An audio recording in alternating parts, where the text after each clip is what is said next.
Sarežģītais miera sarunu process Ukrainā, Eiropas loma globālās drošības arhitektūrā, Latvijas mēģinājumi rast jaunus ekonomiskos partnerus rietumos un vienlaikus cirst dzelzceļa tranzīta saiknes ar austrumiem.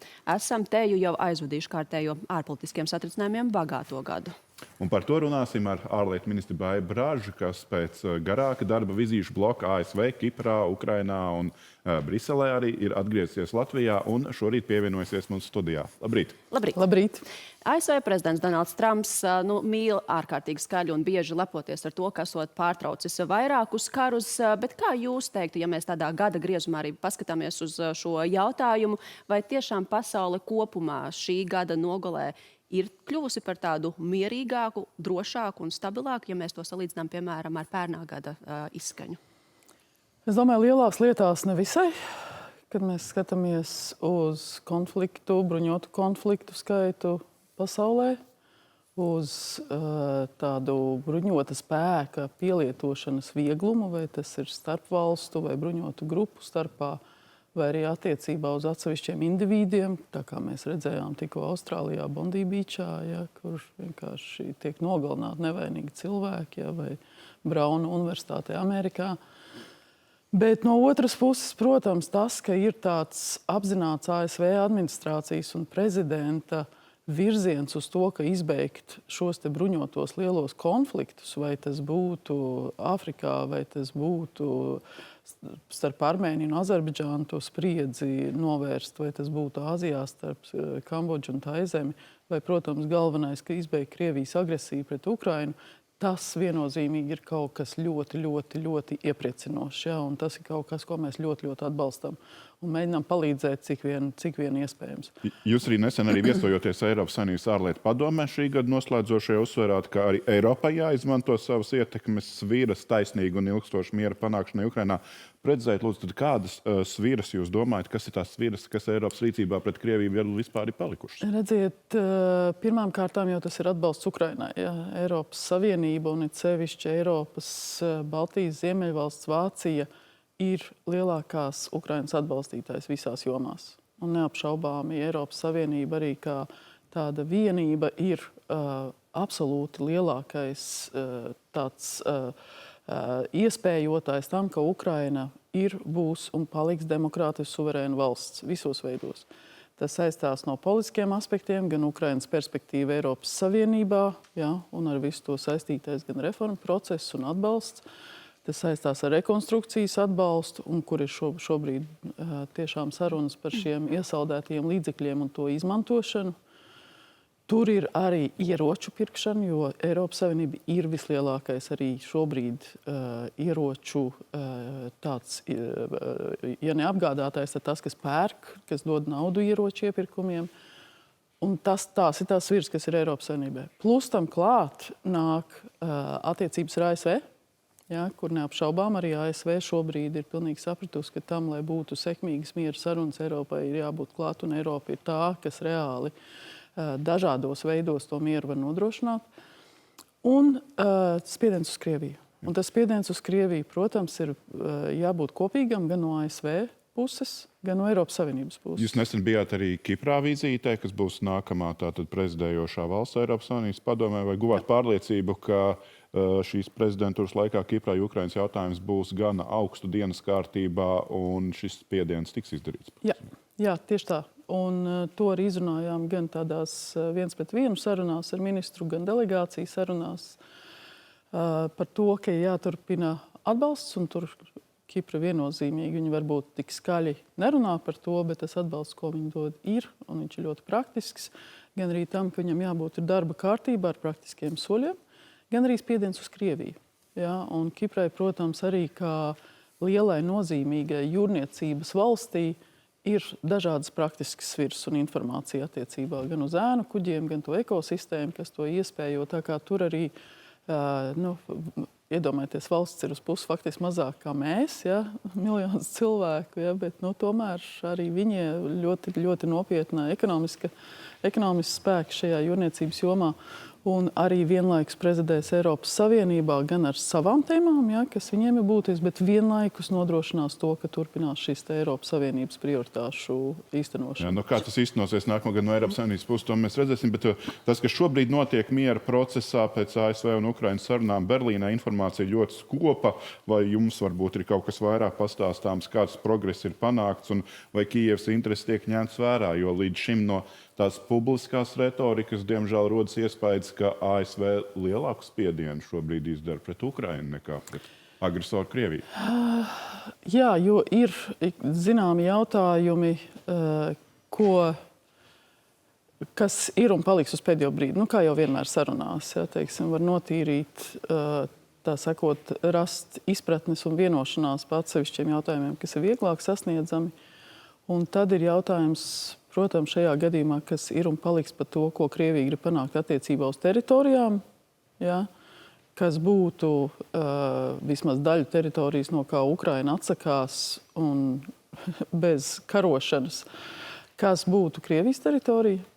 Un tad ir jautājums par tās atzīšanu. Un tāpēc tā mūsu nostāja ir pilnīgi skaidra, ka tas ir Ukrainas jautājums. Mēs atbalstīsim Ukrainas jautājumu tikai prezidents Zeļenskis, tikai viņa cilvēki zina un saprot to, teiksim, kas ir vispār iespējams šajā situācijā. Mēs arī skaidri zinām, kādi ir Ukrainas konstitucionālie ierobežojumi šādā situācijā. Bet otrs ir tas, ka tam ir arī militāra nozīme, ja, ka tur ir liela daļa Ukrainas nocietinājumu, ko, protams, Ukraiņi nebūtu negrasās atdot. Un atcerēsimies, ka Krievija visi gadu laikā ir iekarojusi mazāk par 1% no teritorijas, ja, ar milzīgiem cilvēku zaudējumiem. Tā kā nav tā, ka Krievija vienkārši var ņemt un kaut kādā mēnesī tur ieņemt to visu. Bet no otras puses, tur ir arī būtisks politisks jautājums, ja, par to, kad kā Krievija ir indicējusi, tā vēl šo okupēto teritoriju atzīšanu par Krievijas daļu. Ja? Jo viņi jau to ir inkorporējuši konstitūcijā un tā tālāk. Un tur pirmkārt ir mūsu pašu nostāja, ka mēs skaidri esam pateikuši, ka mēs neatzīsim šīs okupētās teritorijas kā Krievijas. To ir pateikusi arī Turcija, to ir pateikusi faktiski starptautiskā sistēma, ja, jo ANO sistēma arī aneksēta, nelegāli aneksētā Krīma netiek uzskatīta par Krievijas teritoriju, tā ir Ukrainas teritorija. Un, protams, arī ar Kipras kolēģiem runājot, viņiem tā situācija tad arī uz viņiem būtu ļoti bīstamām sekām, ja, kad pagaidu okupētā Ziemeļkipras teritorija pēkšņi tikt atzīta par kaut ko citu. Ja. Un līdz ar to tas starptautiskā izpratne ir ļoti skaidra par to, ka, ja Krievija vēlās kaut kādu šādu leģitimizāciju savai agresijai un okupācijai, ka tas nedrīkst tikt pieļauts. Bet tad rezumējot tā burtiski vienā teikumā, jūsu prognoze vai nākamais gads nesīs taisnīgu mieru Ukrainā, vai varam to sagaidīt? Es neesmu zīlniece un negrasos tāda būt, bet es zinu vienu, ka mēs izdarīsim visu, kas ir iespējams paši, kopā ar Eiropas kolēģiem, kopā ar Baltijas Ziemeļvalstu un līdzīgi domājušo valstu kolēģiem, lai palīdzētu Ukrainai, joprojām turpināt. Es aicinu visus Latvijas cilvēkus turpināt atbalstīt Ukrainu. Šodien ir liels uzņēmēju mieram pasākums arī turpinot šo te visu lielo atbalstu. Un spiedienu uz Krieviju. Mēs, piemēram, Eiropas Savienības ministru sanāksmē pirmdien ieviesām jaunu praksi, ka nevajag sankciju pakotnes, lai sankcionētu gan kuģus, gan cilvēkus, gan uzņēmumus. Ja? Mēs tādā viļņveidīgā veidā uz katru padomi bez lielām pakotnēm vienkārši sankcionēsim to, kas ir nepieciešams. Ja? Un trešais, protams, lai turpinātu strādāt ar Amerikas partneriem, un kā mēs redzam, šīs nedēļām ilgās detalizētās sarunas ir bijušas ļoti vērtīgas, jo gan ASV puse daudz labāk ir sapratuši detalizēti tos jautājumus. Kas ir tas? Kāpēc Ukrainas nostājas ir tādas, kā viņas ir, un kāpēc ir tāda nozīme Eiropai, ja, tam visam, ko Amerika mēģina panākt savā, miera procesā.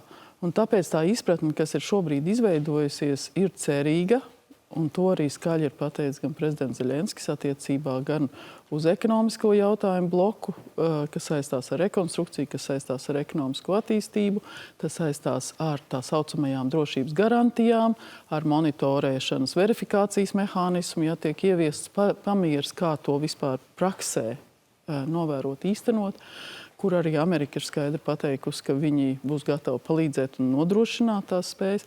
Tā kā Tā kā šobrīd ir jautājumi, kas vēl ir atlikuši, bet vismaz viena daļa jautājumu par tiem ir savstarpēji izpratne, kas mums liek domāt, ka būs šis spiediens arī uz Krieviju.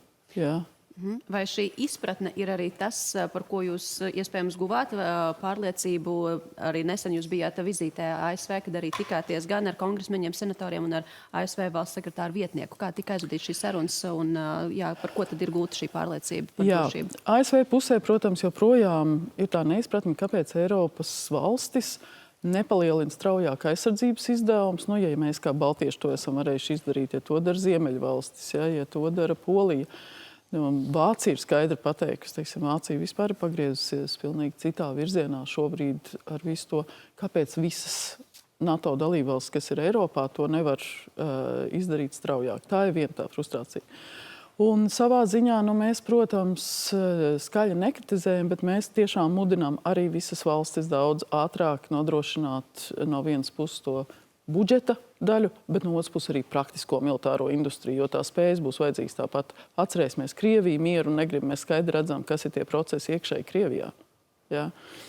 Tā kā tas ir tas, kur mēs ar ASV partneriem esam pat ļoti vienotās nostājās.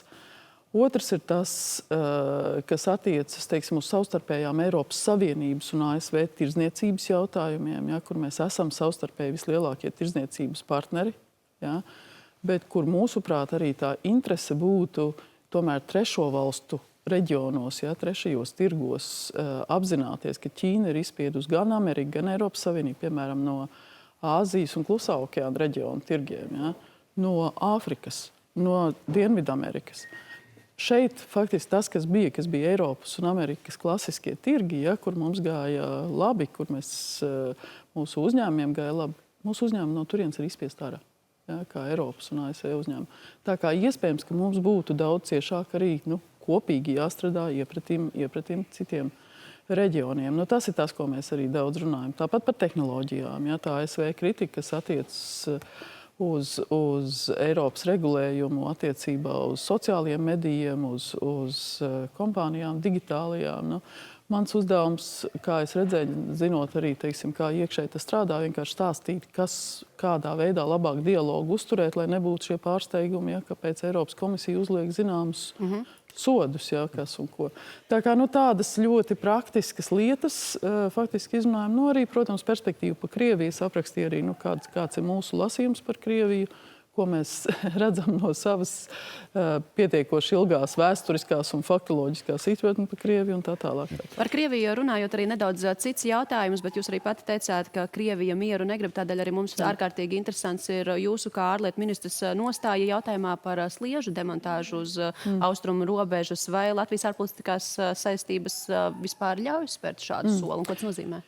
Ziniet, es saprotu, ka vakardien arī bija diskusija Saeimas komisijā attiecīgajā, un tur bija daļa, kas bija publiska, daļa, kas bija slēgta diskusija. Es klāt pati tur nebiju, bet tā mūsu nostāja ir, ka, protams, ka tas ir reģionāls jautājums. Ja tā, saprotiet, tās sliedas nav tikai viņas neiet caur Latviju vai gar Latvijas robežu, tas ir reģionāls jautājums. Ja mēs gribam tiešām panākt to efektu, ka uz Krieviju neiet ne Latvijas, ne Eiropas Savienības kravas, un piedevām caur Poliju atcerēsimies, ka faktiski iet viss Ķīnas, caur Baltkrieviju nāk viss Ķīnas eksports uz Vāciju.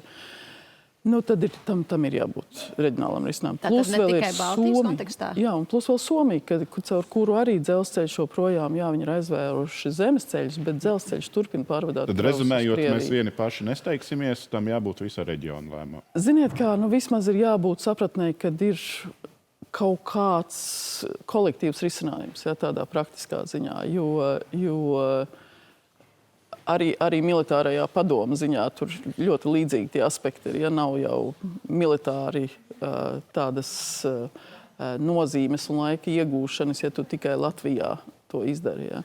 Tā kā tas ir tāds, ko teorētiski var pateikt, jā, mēs atbalstam, bet praktiskā ziņā mēs apzināmies, ka tas neatrisinās ne militāro, nekādu citu problēmu mums. Un tāpēc ir tās reģionālās sarunas, to arī dažādos līmeņos ar kolēģiem esam runājuši. Nākamgad varētu būt kāds lēmums šajā? Bet jūs manā vēl prasat zīlēt. Prognozēt. Nē, bet tas, ko mēs ar militāriem kolēģiem esam novienojušies, es domāju, mēs šodien arī NDP par to diskutēsim vēl, ir, kad ir jābūt pilnīgai gatavībai to izdarīt. Jā. Respektīvi, kad ir scenārija spējas, jā, un gan cilvēki, gan tehnika un vispārējais, pie kādiem indikatoriem, jā, ka mēs redzam.